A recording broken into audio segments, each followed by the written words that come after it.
जाइया बेड़ा ते भर जाइया। यहाँ पे बुल्ले शाह को उसकी बहन और भाभी को समझाने आई। बुल्ले नू समझावण आइया बेड़ा दे भर जाइया, बुल्ले नू समझावण आइया बेड़ा दे भर जाइया। बुल्ले नू समझावण आइया बेड़ा दे भर जाइया। मन बुलिया साडा कहना छड़ बल्ला रैया। मन बुलिया साडा कहना छड़ बल्ला रैया। आ नबी औलादी अली नू तू क्यों कालाइया। आ नबी औलादी अली नू तू क्यों कालाइया। समझावण आइया बेड़ा दे भर जाइया। यहाँ पे बुल्ले शाह को उसके जो रिलेटिव्स हैं वो लोग आके बेसिकली यही बता रहे हैं कि तू ऊंचे जात का है, क्यों राय जात के लो जात के किसी इंसान के को गुरु मान के घर से दूर चला गया है। तू मोहम्मद के ख़ानदान का है, तू अली के बेटा है, इसके लिए उसी फैमिली को बिलोंग करता है, तो अपनी फैमिली के नाम पे कोई दाग मत आने दो, वापस आ जाओ अपने घर पे। तो वो बुल्ले शाह उनको जो जवाब देते हैं वो आगे है। जहद सानू सैयद आखे दो जग मिले सजैया। जहद सानू सैयद आखे दो जग मिले सजैया। जो कोई सानू राई आखे बिश्ती बिंगा पाइया। जो कोई सानू राई आखे बिश्ती बिंगा पाइया। बुल्ले नू समझावण आइया बेड़ा दे भर जाइया। बुल्ले नू समझावण आइया बेड़ा दे भर जाइया। राई साई समझी थाई रब्य बेपरवाइया। राई साई समझी थाई रब्य बेपरवाइया। सोनिया परे हरिया दे कोशिया गलैया। सोनिया परे हरिया दे कोशिया गलैया। बुल्ले नू समझावण आइया बेड़ा दे भर जाइया। बुल्ले नू समझावण आइया बेड़ा दे भर जाइया। जे तू लोड़े बागहारा चाकर हो जा रैया। जे तू लोड़े बागहारा चाकर हो जा रैया। बुल्ले शादी जाति पुछने शाकिर हो जा रैया। बुल्ले शादी जाति पुछने शाकिर हो जाइया। बुल्ले नू समझावण आइया बेड़ा दे भर जाइया। बुल्ले नू समझावण आइया बेड़ा दे भर जाइया। थर्ड पैराग्राफ में जहर सानू सैयद आखे, बुल्ले शाह कह रहे हैं कि खबरदार है, अगर किसी ने मेरे को सैयद जात का बोला उसको बहुत गंदी सज़ा मिलेगी। जो कोई मुझे अपने गुरु की जात राई जात से पहचानेगा उसको बहुत खुशियाँ मिलेंगी। यहाँ पे उसके बाद बुल्ले शाह बोल रहा है कि मेरे गुरु और अल्लाह मेरे लिए दोनों एक ही समान है, दोनों बेफिक्र बेपरवाह है, और शायद उस बेपरवाही को अपने जीवन में उतारने के लिए जितनी चीज़ें प्लेजरेबल है, सोनी लगती है, डिज़ायरेबल लगती है, उनको हटाना है। और अगर सही में वो खुशी चाहिए, वो जॉय चाहिए, वो आनंद चाहिए, तो रैया यहाँ पे ये बताने के लिए शायद बताया गया कि डिसाइपल बन जाओ, समर्पित हो जाओ, क्योंकि तब वो जात की जो भेद करते हैं हम लोग, कोई ऊंची जात का है कोई नीची जात का, वो भेद नहीं रहेगा। आप कोई नीची जात रैया जात की किसी के डिसाइपल बन जाओ, और कभी बुल्ले शाह को ये मत पूछो कि इसका जात कौन सा है, क्योंकि जहाँ पे वो समर्पित है, जहाँ पे वो है वही उनका, जो ही उनकी गुरु की जात है वही उनका जात। गंदा गाएगा उसे बहुत गंदी सजा मिलेगी।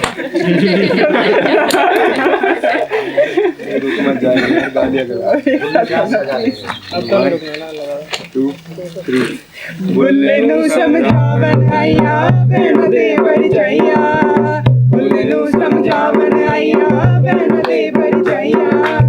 मन बुलिया साडा कहना छड़ दे कल्ला रैया। मन बुलिया साडा कहना छड़ दे कल्ला रैया। आज लियो रानी अली नू तू गिली का लैया।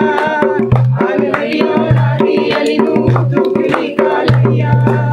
बुल्ले नू समझावण आइया बेड़ा दे भर जाइया। बुल्ले नू समझावण आइया बेड़ा दे भर जाइया। जेड़ा सानू सैयद आखे तू जग मिले सजैया। जेड़ा सानू सैयद आखे तू जग मिले सजैया। जो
बुद्ध ने एक बार बैठे हुए थे, तो जानते हैं क्लैरिटी सेशन में डिस्कस भी हुआ था ये किस्सा, जिसमें किसी ने बुद्ध से पूछा था कि कोई सुंदर व्यक्ति आई थी नहीं आई थी, तो बुद्ध कहते हैं कि अब मुझे सुंदर और बदसूरत कुछ दिखता ही नहीं, मतलब आप उसके परे हो जाते हो, नज़र ही नहीं होती जो बाहरी सुंदरता को देखती है या डिवाइड करती कि ये सुंदर है और ये सुंदर नहीं है। बुल्ले शाह तो बुद्ध की ये बुद्ध ही हैं, ऑलमोस्ट सूफी बुद्ध हैं। तो ये क्यों कह रहे हैं कि सोनिया परे हटाइयाँ ते कोझियाँ लेकर लाइयाँ। अब सोनिया हो या कोझियाँ हो, जब मूल तत्व एक ही है, कपास का रंग एक ही है, तो मतलब क्या ये बोलें कि बुल्ले शाह खुद भी सोनिया देख रहे हैं तभी बोल रहे हैं कि सोनियों को हटाओ और कोझियों को गले लगाओ। शायद यहाँ पे एक वो चीज़ होती है ना कि आपका ऑडियंस कौन है। जो समझाने आए हैं, उनके जो रिलेटिव्स है, वो यही बोल के आए हैं कि तू ऊंचे जात का है, वो तेरे गुरु नीचे जात के है, तो वो ऑलरेडी उस डिवीजन, उस डुअलिटी में, उस सेपरेशन में ही रहते हैं। तो उनको जब समझाना होगा, आपको उनकी भाषा में ही बोलना होगा कि तुम्हें जो प्लेजरेबल लग रहा है, तुम्हें जो मन को भा रहा है, डिज़ायरेबल लग रहा है, उसको जब तक नहीं छोड़ोगे, the things that mind likes, उनको जब तक नहीं छोड़ोगे, तब तक उस परम को नहीं जान पाओगे। जब तक उन्हीं बातों से चिपके रहोगे, तब तक उन्हीं में उलझे रह जाओगे।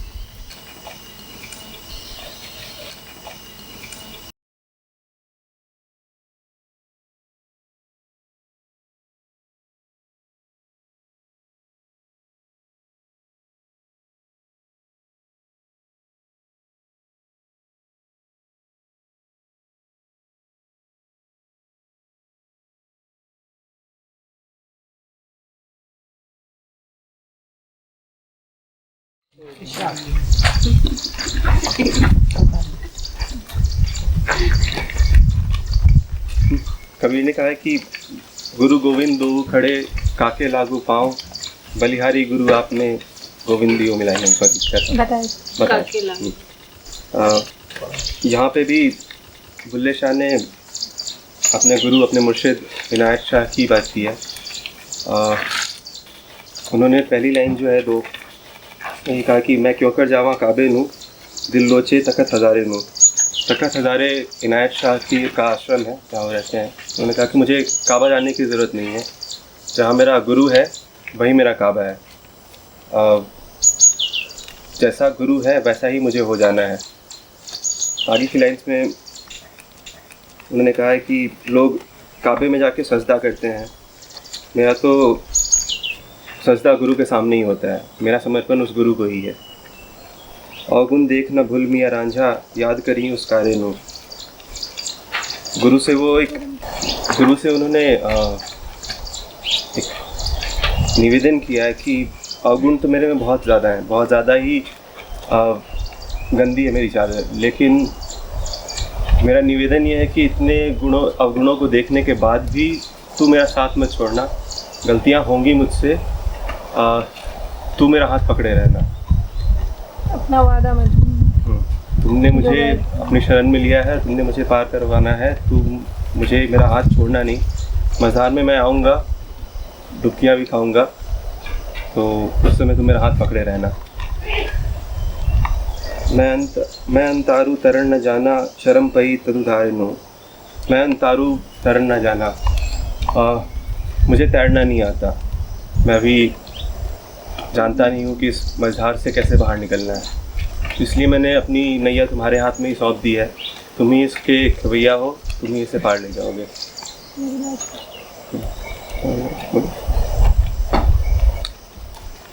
तेरा सानी कोई नहीं मिलिया, ढूंढ लिया जग सारे नु। बुल्ले शाह कह रहे हैं कि पूरा ढूंढ लिया, सब जगह ढूंढ लिया, सारे लोगों से मिल लिया, अब मुझे तुम मिल गए हो, और अब जब तुम मिल गए हो उसके बाद अब तुम्हें छोड़ना नहीं है। अब मुझे किसी और की चाह नहीं है, क्योंकि तुम्हारे जैसा कोई मिला भी नहीं और ना मिल पाएगा। बुल्ला शाह दी प्रीत अनोखी, तारे अवगुण हारे नू। बुल्ले शाह कह रहे हैं कि मेरे शौह की, मेरे मुर्शिद की प्रीति बहुत अनोखी है। मैं गलतियाँ किए भी जाता हूँ तो उसके बाद भी वो मेरा साथ नहीं छोड़ते हैं, वो मुझे ताही देंगे।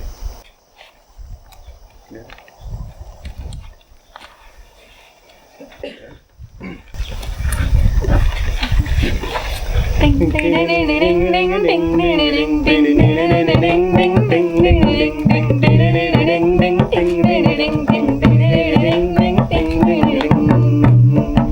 क्यों कर जावा काबे नूं, मैं क्यों कर जावा काबे नूं, दिलों च तखत हजारे नूं। मैं क्यों कर जावा काबे नूं, दिलों च तखत हजारे नूं। मैं क्यों कर जावा काबे नूं, दिलों च तखत हजारे नूं।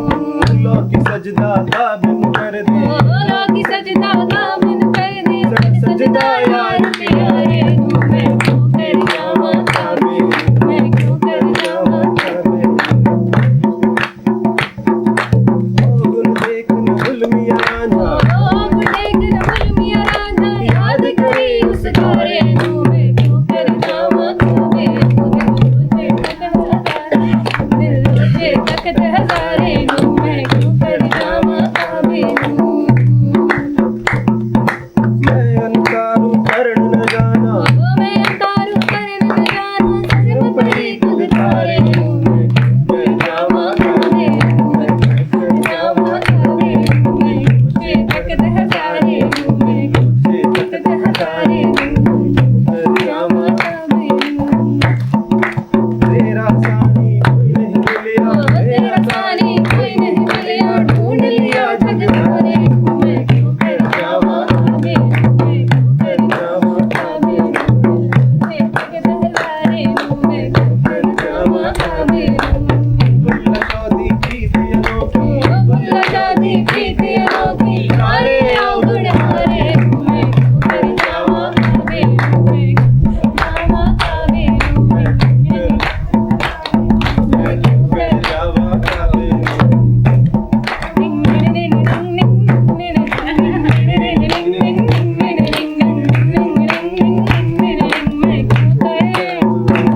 मैं क्यों कर जावा काबे नूं, मैं क्यों कर जावा काबे नूं। मैं क्यों कर जावा काबे नूं, मैं क्यों कर जावा काबे नूं। जरूरत ही नहीं है। मैं क्यों कर जावा काबे नूं, मैं क्यों कर जावा काबे नूं। मुझे तखत हजारे नूं। मैं क्यों कर जावा काबे नूं। क्वेश्चन अवगुण देख न भूल मिया रांझा, याद कहीं पछताए। इसका मतलब है कि वो एक प्रार्थना कर रहे हैं जिसमें समर्पण के भाव है कि मेरे अंदर तो बहुत सारी कमियां हैं, बहुत अवगुण है, लेकिन तुम अपना वादा मत भूलना। उस वादे का क्या मतलब है कि जो तुमने मतलब इसमें जैसा अर्थ लिख रखा है कि जो सब कोई जानते हैं, ऐसा हर कोई परम से आया है, फिर उसको उसी में जाके मिल जाना है। कोई सीधे रास्ते चल के जाता है, कोई घूम के जाता है। सर ने भी कहा था कि या तो तुम सरेंडर कर दो या तो मेरी माया के पास चले जाओ, जैसा कि अर्जुन ने कहा है। तो वही बात है कि गीता में अर्जुन ने कहा है, हाँ, अर्जुन को कहा है, sorry। तो वही बात है कि तुमने ये बात तो जो याद रखना कि जो तुमने कही है कि तुमको मैं तुम जाओ, मैं तुमको भेज रहा हूँ, फिर मैं तुम्हें लेने आऊँगा। ये बात याद रखना। और मेरे अंदर जितने भी अवगुण है, लेकिन तुम मुझे भूल मत जाना, मुझे छोड़ मत देना। भेज दिया संसार में, फिर मुझे छोड़ मत देना। वो वाली लाइन है ना जो और की कहना में मैंने छड़ के न जाना, वही रिक्वेस्ट है। गलतियां तो होंगी मुझसे, छोड़ना मत करना। शर्म क्या है इसमें, लाज रखना? मेरी लाज रखना। मैंने अपना सब कुछ वार दिया है तुम्हारे ऊपर, अब मेरे पास कुछ है नहीं, तो एक तरह से हक से बोल रहे हैं कि ये असल में भक्ति का एक विशेष प्रयोग है। लाज रखना सुना होगा, लाज रखो गिरधारी, लाज राखो राखो राखो, लाज राखो राखो राखो। यहाँ पर लाज से अर्थ यही है कि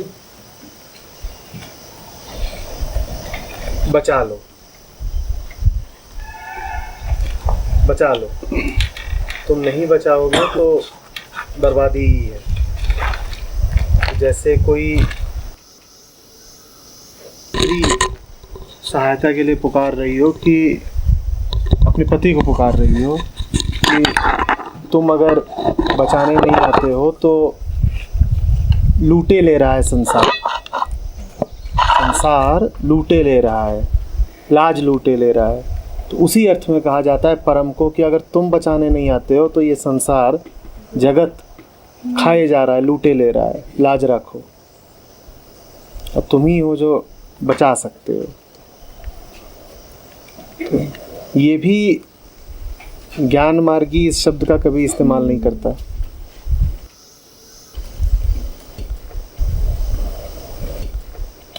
इसको ऐसे यही समझ सकते हैं कि भाई इंसान बनाया है तो कम से कम इंसान होने की गरिमा बची रहे, बचाए रखो, क्योंकि वही जो चेतना नीचे भी जाती है और ऊपर भी जाती है तो वो बचाए रखो।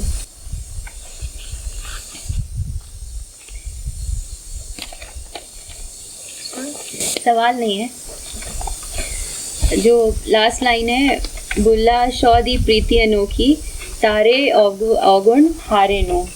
तो जो ये अनोखी प्रीति की बात कर रहे हैं, इस पे आप लोग इसको थोड़ा और उसमें ऐड करना चाहेंगे, एलैबोरेट करना चाहेंगे कि कैसी अनोखी प्रीति है?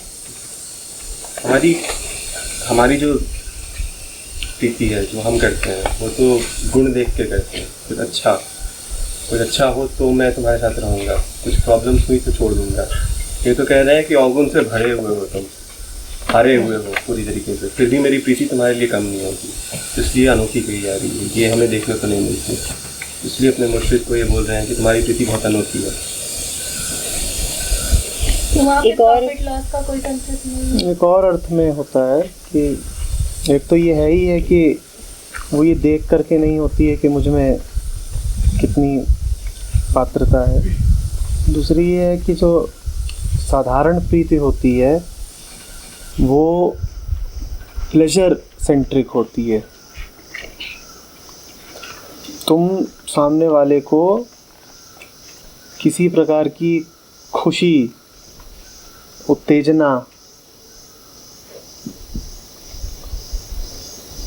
मज़ा देते हो। इस प्रीति में वो छीनते हैं, कम से कम शुरू में तो ऐसा ही लगता है कि छीन रहे हैं, छीनते ही हैं। प्रीति वाला प्रेम नहीं करना, मुझे नहीं आता।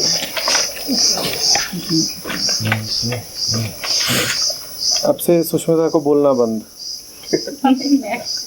इसका पासपोर्ट चेक करो पहले। एक और काफ़ी है बुल्ले शाह की, जिसमें बुल्ले शाह कहते हैं कि सदगुरु का प्रेम इतना अनोखा है, बिल्कुल ऐसा है जैसे कि तेल भरी कढ़ाई में खाना तला जाता है ना, वैसे ही सदगुरु अपने प्रेम से मुझे तलते हैं। फिर कहते हैं कि सदगुरु की प्रीति ऐसी अनोखी है कि जैसे कांटा चुभता है, तो वैसे ही सदगुरु मुझे कांटा चुभा चुभा के प्रीति करते हैं। तो इसी कॉन्टेक्स्ट में थोड़ा कुछ और ऐड करना चाहोगे? चाहेंगे आप दोनों कि छुन छुन सिकाई करने वाली प्रीति, कांटा चुभाने वाली प्रीति, और हंटर कोड़ों से मारने वाली प्रीति, और किस तरफ ले जा रही है? थोड़ा प्रकाश डालें। वहाँ पे प्रकाश किस तरफ डालें? तो फिर भी कोलू के बैल की तरह घुमाने वाली प्रीति। क्या दीक्षित जी, कुछ उद्गार व्यक्त करिए अपने। जैसे माँ अपने बच्चे से प्रीति करती है, माँ अगर बच्चे की गलती होती तो उसको मारती भी है, उसको सजा देती है, और बाद में उसको पुचकारती है, दुलारती भी है। यानी अच्छा पछतावा भी होता है कि मैंने अपने बच्चे को मार दिया। तो बस वही है, गुरु और शिष्य की प्रीति वही है। कुछ अंतर भी है जी, कुछ अंतर भी है माँ बच्चे की और गुरु शिष्य की प्रीति में। माँ जो है कई बार बुराइयों को देख के अनदेखा भी कर देती है, लेकिन गुरु उसको सुधारने की कोशिश करते हैं।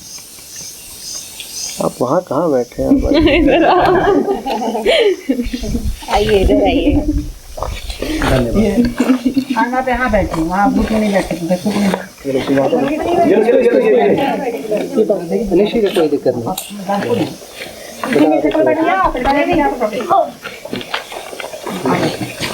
कुणाल जो पूछो।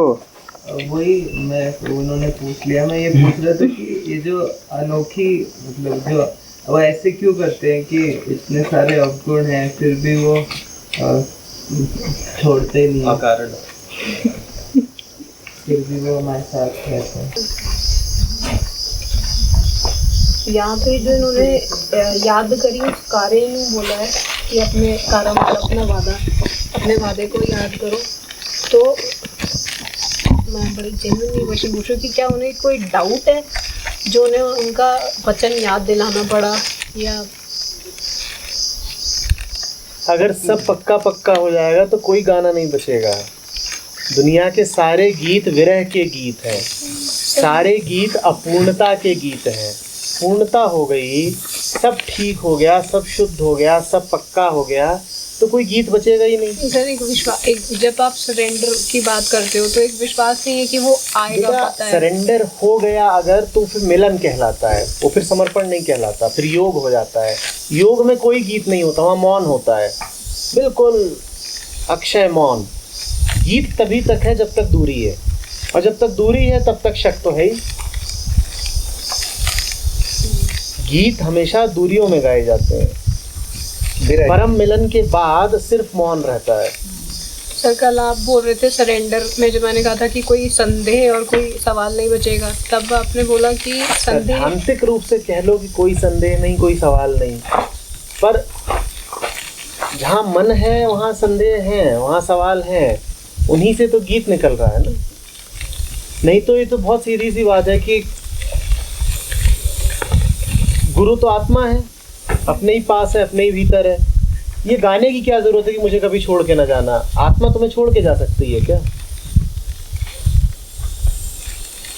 तो वो जो थोड़ी सी अपूर्णता होती है ना, वही उसी से गीत निकलता है, जैसे चांद पे धब्बा। तो वो उस पे ये नहीं कहना चाहिए कि ये बुल्ले शाह है तब भी ये ऐसी बातें क्यों कर रहे हैं, ये क्यों कह रहे हैं कि मैं अवगुणों से भरा हुआ हूँ। और वो बुल्ले शाह है इसीलिए कह पा रहे हैं कि मैं अवगुणों से भरा हुआ हूँ, हम तुम नहीं कह पाते हैं।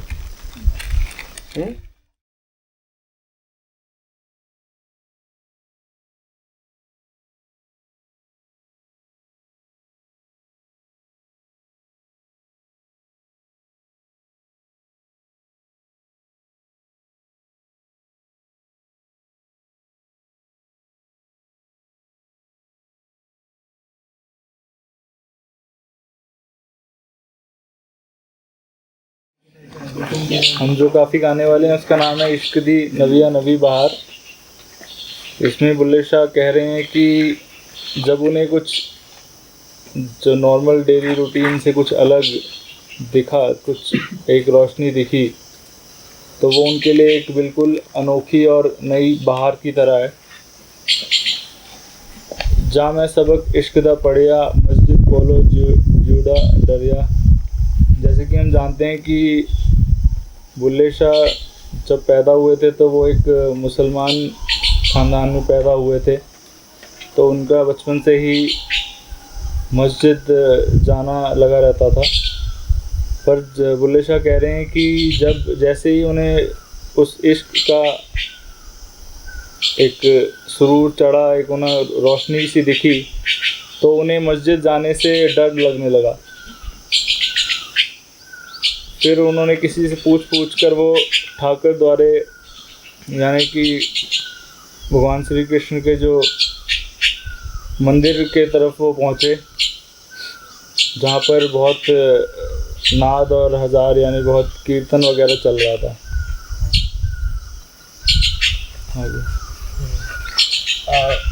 और फिर उनका ये कहना है कि जो वो वेद और कुरान वो पढ़ के थक गए काफ़ी, और काफ़ी जगह पे वो गए, उन्होंने मत्था टेका बहुत सारी जगह पर उससे कुछ उनको मिला नहीं। एंड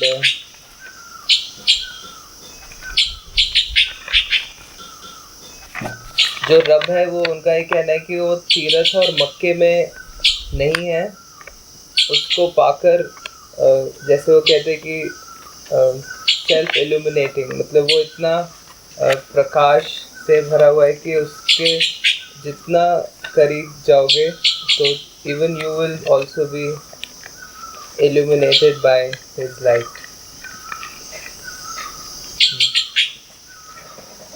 फूक मुसल्ला बनसुट लोटा, यहाँ पर बुल्ले शाह कह रहे हैं कि जैसे ही उन्हें इस इश्क के बारे में इश्क का अनुभव हुआ तो जो उनके मुसलमान होने के जो उनके रिचुअल्स थे, जो उनके कन्वेंशनल जो चीज़ें थी जो वो करते थे, वो उनसे धीरे धीरे करके छूटते गए। जैसे कि उनका मुसल्ला उनसे छूट गया।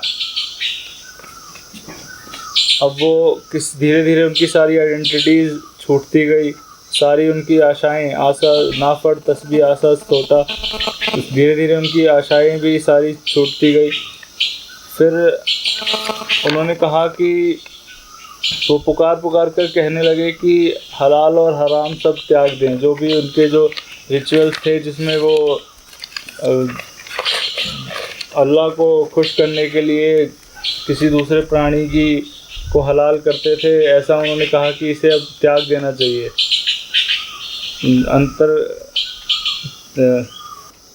और हीर कि इन्हें हलाल करना छोड़ देना चाहिए और उस रोशनी को ढूंढना चाहिए। और फिर ये जो हीर रांझे की यहाँ पे बात हो रही है, जो हीर है वो रांझे को ढूंढ रही है बेले में, लेकिन बाद में पता चलता है कि वो तो उसके बगल में ही है। तो this is symbolic to that कि जो भी हम ढूंढ रहे हैं वो हमसे बहुत ज़्यादा दूर नहीं है। So instead of looking here and there, if we can stop looking, we'll sort of see that it is not very far. वो हमारे आसपास बगल में ही हमको मिलेगा। एंड जो लास्ट लाइन है, सूरत ना रहा सूरत संभार, इसका मतलब ये है कि होश में रहकर ही, जब इंसान होश में रहेगा तभी वो उस सोर्स को देख सकेगा, तभी वो उस रांझे से मिलन संभव हो जाएगा, जब कोई व्यक्ति अपने जीवन पूरे होश में व्यतीत करेगा। इधर उधर ढूंढने का यही मीनिंग है कि होश में नहीं हो, इसलिए जो पास में है वो दिखाई नहीं दे रहा है। तो अगर होश में आ जाओगे तो जो पास में है वो दिखाई देने लगेगा।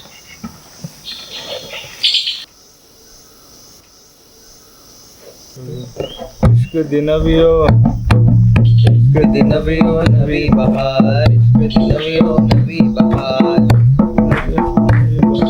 जाम मैं सबक इश्क दा पढ़िया, जाम मैं सबक इश्क दा पढ़िया, जिद खोलो जिवड़ा डरिया, जिद खोलो जिवड़ा डरिया, कुछ खाकर द्वारे बढ़िया, कुछ खाकर द्वारे बढ़िया, ते वजदे नाद हजार, ते वजदे नाद हजार, नबी हो नबी बहार, नबी हो नबी बहार, वेद कुराना पढ़ थके, सिजदे कर दिया किस गए मत्थे, सिजदे कर दिया किस गए मत्थे, नारब तीरथ नारब मक्के, नारब तीरथ नारब मक्के, पाया तस्नूर अनवार, पाया तस्वीर अनवार, नबी हो नबी बहार, नबी हो नबी बहार, मुसल्ला बनसुट लोटा, सूख मुसल्ला बनसुट लोटा, पर तस्बीह आसा सोटा, पर तस्बीह आसा सोटा, आशिक कहंदे दे दे होका, आशिक कहंदे दे दे होका, तर्क हलालों का मुर्दार, तर्क हलालों का गुरदार, इश्क दी नबी हो नबी बहार, इश्क दी नबी हो नबी बहार, हीर रांझ दे हो गए मेले, हीर रांझ दे हो गए मेले,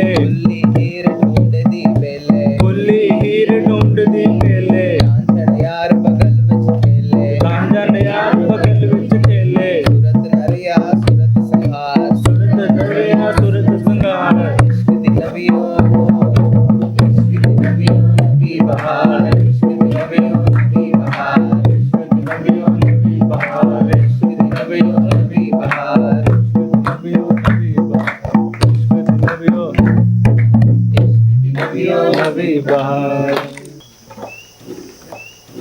बुल्ली हीर ढूंढे दी बेले, बेले में ढूंढे। मतलब कि बुल्ले शाह कहना चाह रहे हैं कि हम इतने मूर्ख हैं कि हम उस सोर्स को एक इतनी भीड़ में ढूंढने की कोशिश कर रहे हैं, मेले में ढूंढने की कोशिश कर रहे हैं। इजी वाला भी कल जैसे बात हो रही थी कि इजी, अगर वो मेले में ढूंढना किसी चीज़ को बड़ा मुश्किल माना जाता है और सोर्स को ढूंढना इजी, सरल है। वो हम तो सोच रहे हैं कि बड़ा मुश्किल बात होगी, पर है वो बहुत सरल। ये मस्जिद से डरना होता है, रिचुअल से डरना होता है। जैसे जनरली सब कहते हैं कि इश्क हो जाता है, मैंने कहा है कि मैंने इश्क की दीक्षा ली। इसमें एक दो ही नहीं, 3-4 चीज़ें हैं जो बड़ी महत्वपूर्ण समझनी पड़ेगी। पहली बात तो उसमें कह रहे हैं कि जब मुझे इश्क हुआ तो मुझे मस्जिद से डर लगने लगा और मैं पूछ पूछ करके ठाकुर द्वारे पहुंच गया जहां 1000 नाद बज रहे थे। इसका अर्थ क्या है? इसके दो तरफा मायने हैं। पहली बात तो ये कि धर्म विरासत में नहीं मिल सकता, धर्म पाया जाता है। और धर्म को पाने की प्रक्रिया ये होती है कि पहले जो विरासत में मिला है उससे मुक्त हो जाओ। बुल्ले शाह से ज़्यादा सच्चा मुसलमान कोई नहीं था, लेकिन वही बुल्ले शाह यहाँ पर कह रहे हैं कि मुझे मस्जिद से डर लगने लग गया जब मुझे इश्क हुआ। इसका अर्थ क्या है? जिस मस्जिद से बुल्ले शाह को डर लग रहा है वो मस्जिद है जो उनको विरासत में मिली है। पहले उसे खोना पड़ेगा। वो मस्जिद तो सिर्फ उनके रीति रिवाजों का जो उनको दे दिया गया है, जो उन्हें थमा दिया गया है, उसका हिस्सा है। तो उसको पहले पीछे छोड़ना पड़ेगा। वो उनकी ट्रेनिंग का, कंडीशनिंग का, माहौल का, परवरिश का हिस्सा है। उससे आगे आना पड़ेगा। तो एक तो बात ये। दूसरी ये है कि ठाकुर द्वारे की तरफ क्यों आकर्षित हुए, मंदिर की तरफ क्यों आकर्षित हुए? प्रेम में मूलभूत मान्यता ही यही होती है कि मैं अलग हूँ, मैं विरह में हूँ, मैं मन हूँ, मैं देह हूँ और मुझे आत्मा की तरफ जाना है। मैं मन हूँ, मैं देह हूँ का अर्थ होता है मैं मूर्त हूँ, मेरा आकार है, मैं स्वरूप हूँ, मैं साकार हूँ, मैं निराकार नहीं हूँ। तो प्रेम इसी अवधारणा पर ही बैठा होता है कि मैं मन हूँ, देह हूँ और जो मन है और जो देह है उसका आकार होगा, वो मूर्त होगा। जो मूर्त है वो अपने प्रभु को भी मूर्त रूप में ही देखेगा। तो इसलिए प्रेम हमेशा मूर्त की तलाश करता है। मस्जिद तुम्हें मूर्त कुछ नहीं देती, मस्जिद तुम्हें खालीपन देती है, शून्यता देती है। इसी कारण इस्लाम में जो प्रेमी हुए हैं, जो सूफी हुए हैं, उन्होंने मूर्ति पूजन भले ही नहीं किया, पर किसी न किसी रूप में उन्होंने उसको पुकारा ज़रूर है, उसे नाम ज़रूर दिए हैं। कभी हीर बोला, रांझा बोला, ये सब जो बातें होती हैं, उसकी छवियां बनाई, वो प्यारा है। कभी ये बोला, कभी ये कहा कि मैं उसकी शराब पी रहा हूँ। ये सब यही है, क्योंकि निराकार से प्रेम बड़ा मुश्किल है।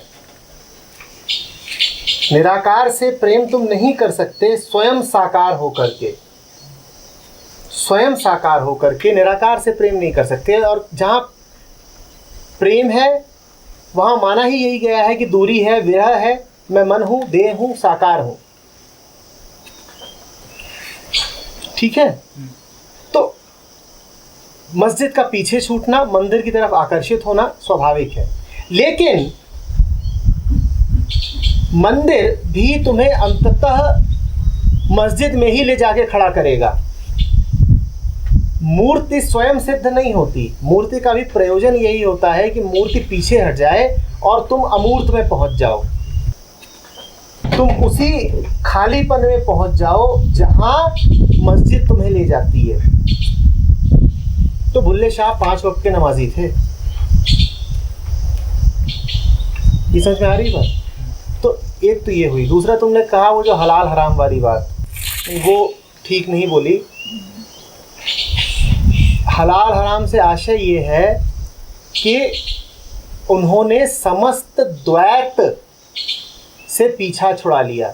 हलाल माने जिसको उचित माना जाता है, हराम माने जो निषिद्ध होता है, राइट एंड रॉन्ग। तो वो सारे राइट रॉन्ग के पार निकल गए। अब उनके लिए ना कुछ हलाल रहा ना कुछ हराम रहा, क्योंकि हलाल हराम तो तयशुदा आचरण की बातें हैं।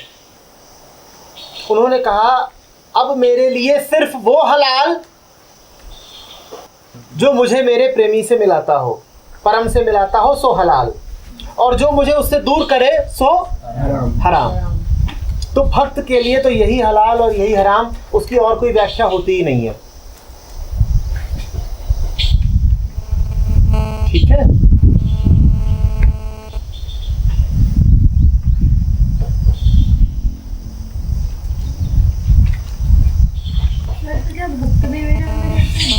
और कौन ग्रह में रहता है? भक्त के अलावा और कौन ग्रह में रहता है? कैसी बातें कर रही हो? भक्त ही तो तड़पता है। और ये सारे गीत किसमें लिखे गए हैं?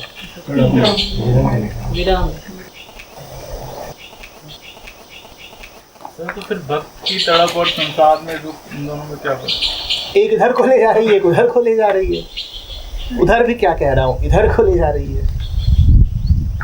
जो संसारी की तड़प है वो उधर बढ़ती है, उधर की ओर जाती है और जाके और बढ़ती जाती है। भक्त की जो तड़प है वो उसे शांति की ओर ले जाती है, केंद्र की ओर ले जाती है। तड़प दोनों जगह है।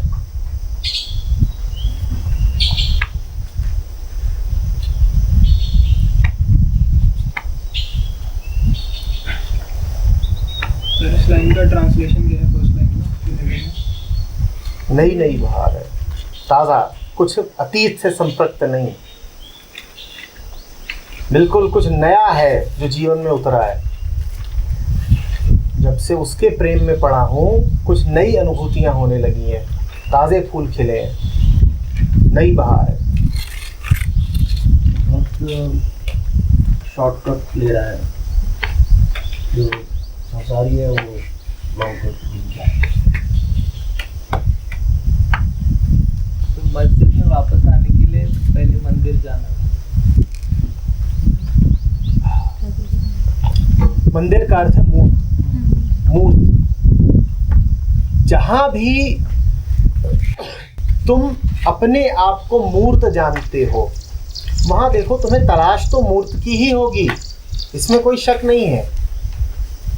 जो कल हम बात कर रहे थे ना कि तुम जैसा अपने आप को समझते हो सब कुछ तुम्हें वैसे ही दिखेगा।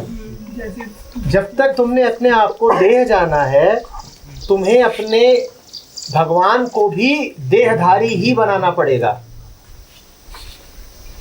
इसीलिए दो बहुत अलग अलग बातें हैं, भगवान और ब्रह्म, ईश्वर और ब्रह्म। ईश्वर मन के लिए होता है, ब्रह्म आत्मा के लिए होता है। जब तक तुम स्वयं को मन और देह जानते हो तब तक ब्रह्म का तुम्हारे लिए कोई अर्थ नहीं है, तब तक तो तुम भगवान की पूजा करो। बात समझ में आ रही है? जब तक तुम अपने आप को मन और देह जानते हो तब तक तो तुम भगवान की ही पूजा करो और चुन लो तुम्हें कौन सा भगवान पसंद है। ब्रह्म का अर्थ है स्वयं को निर्गुण जान लिया। जो स्वयं को निर्गुण जान सकता है मात्र वही ब्रह्म का उपासक हो सकता है। पर फिर उसकी उपासना भी क्या है? उसकी उपासना योग है, मिलन है। इस्लाम में भगवान नहीं है, इस्लाम में ब्रह्म है। इस्लाम में भगवान है ही नहीं, वहां ब्रह्म है, विशुद्ध ब्रह्म, साफ। तो थोड़ी अड़चन आती है, क्योंकि तुम क्या हो? तुम तो हो देह और सगुण और स्वरूप और साकार, और ब्रह्म है तुम्हारी पहुंच से दूर, निराकार। तो थोड़ी अड़चन आ सकती है। अड़चन किसे नहीं आएगी?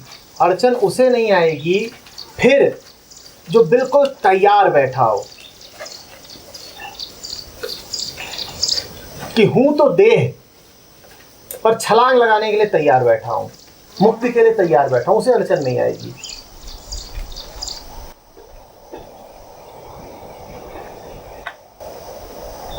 हरी बस फिर उसे अड़चन, उसके सामने तो अड़चने आएंगी नहीं। ब्रिज होता है ना, सगुण से निर्गुण का ब्रिज भी होता है, सेतु भी होता है।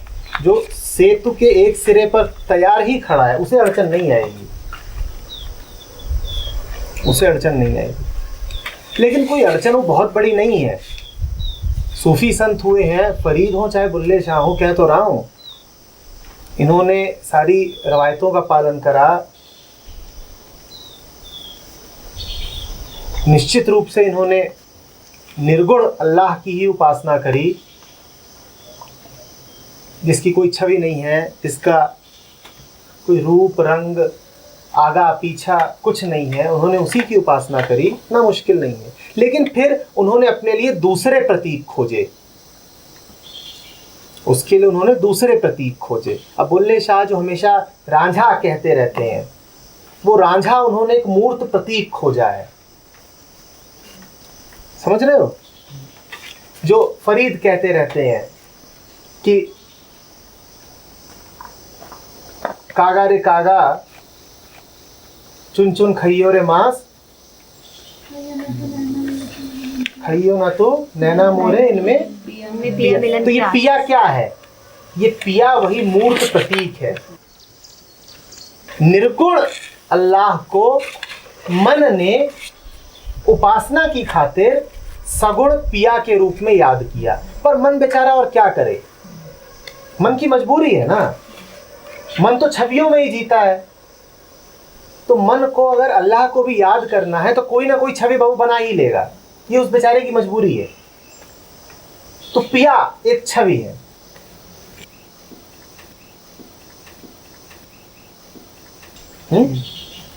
लेकिन याद रखना, छवि से चिपका नहीं जा सकता। अंत में तुम्हें निर्गुण के ही पास जाना पड़ेगा। जो छवि से चिपक गया वो अटक गया, उसी को योग भ्रष्ट कहते हैं।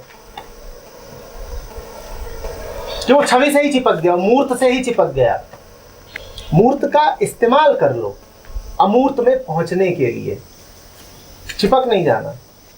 तुम आखिरी दम तक पिया ही पिया करते रह गए तो फिर जिंदगी फिर तड़प में ही तो बीत गई, विरह में ही बीत गई। विरह इसलिए थोड़ी होती है कि वो स्थायी हो जाए, विरह इसलिए होती है कि अंत में मिलन हो जाए। और मिलन का अर्थ ही होता है अमूर्त से मिलन। मूर्त और मूर्त का कोई मिलन नहीं होता, देह और देह का कोई मिलन नहीं होता।